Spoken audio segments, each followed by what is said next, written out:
कहते हैं बच्चे भगवान का रूप होते हैं, लेकिन आज के भारत में बच्चे सिर्फ दो कैटेगरी में बांट दिए गए हैं, टॉपर और फेलियर। 16 साल का नेगुला सात्विक श्री चैतन्य कॉलेज हैदराबाद का छात्र हर दिन स्कूल जाता, पढ़ता, नोट्स बनाता, लेकिन हर दिन गालियाँ सुनता, पीटा जाता। शिक्षा नहीं सज़ा मिल रही थी उसे। और 28 फरवरी 2023 की सुबह वो अपनी क्लासरूम में गया और चुपचाप पंखे से रस्सी बांधी और खुद को लटका दिया, सिर्फ इसलिए क्योंकि उसके मार्क्स अच्छे नहीं आए थे। नेगला कोई अकेला नाम नहीं है। कुछ ही हफ्तों बाद बोडुप्पल हैदराबाद की एक लड़की ने रिजल्ट से एक दिन पहले अपने कमरे में फंदा लगा लिया। क्यों? क्योंकि वो सिर्फ 2 सब्जेक्ट में फेल हो गई थी। अब सोचिए, एक लड़की जिसने साल भर पढ़ाई की, उसे एक रिपोर्ट कार्ड ने बता दिया उसकी ज़िंदगी खत्म है।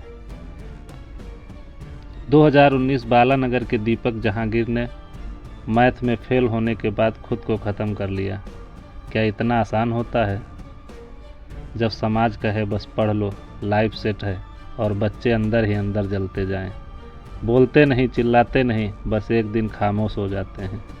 अगर 3 साल में सिर्फ तेलंगाना में 40 से ज़्यादा बच्चों ने सुसाइड किया तो देश भर का आंकड़ा क्या होगा?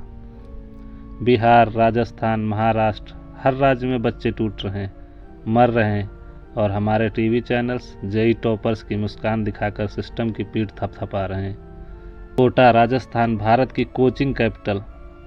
हर साल लाखों बच्चे आते हैं। जेई, नीट, क्लैट, हर सपने का एक पैकेज मिलता है यहाँ। एक साल 2-3 लाख की फीस, एक किराए का कमरा, और हर रात माथे पर ये डर, अगर फेल हो गए तो क्या।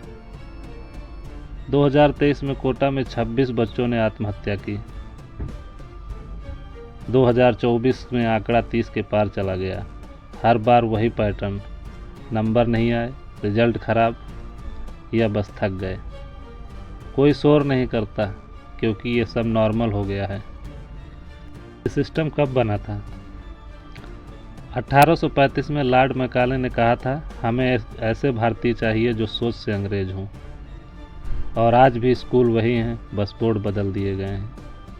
क्लासरूम में बच्चा क्वेश्चन नहीं पूछ सकता क्योंकि टीचर बोलेगा ये सिलेबस में नहीं है। बच्चा क्रिएटिविटी नहीं दिखाता क्योंकि पेरेंट्स कहते हैं पहले पढ़ाई पूरी कर, फिर शौक पूरे कर लेना।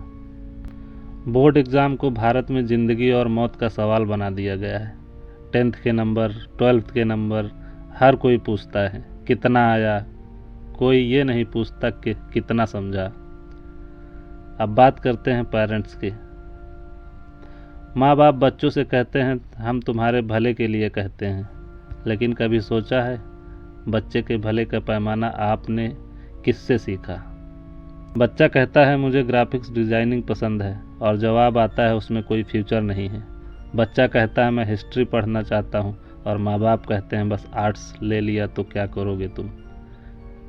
हम बच्चों से उनके सपने छीन रहे हैं और बदले में उन्हें एक्सेल सीट और मार्कशीट्स थमा रहे हैं। नेशनल एजुकेशन पॉलिसी 2020 आई, बड़ी बड़ी बातें हुई, skilled based learning, coding from class 6, no rigid streams, पर आज भी ग्राउंड पर बच्चों का वही पुराना सिलेबस, वही बुक, वही बोर्ड प्रेशर मिल रहा है। आज भी गवर्नमेंट स्कूलों में एक टीचर 5 क्लास पढ़ाता है, counsellor 0। Depression, anxiety, panic attacks, हर बच्चा इस दौर से गुजर रहा है, लेकिन कोई सुनता नहीं क्योंकि इंडियन सोसाइटी में मेंटल हेल्थ को माना जाता है। फिनलैंड में बच्चों पर 7 साल तक एग्ज़ाम प्रेशर नहीं होता।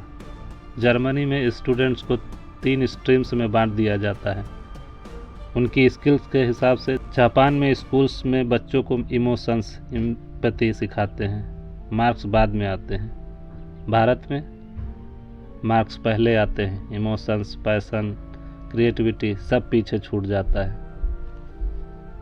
तो इसका समाधान क्या है?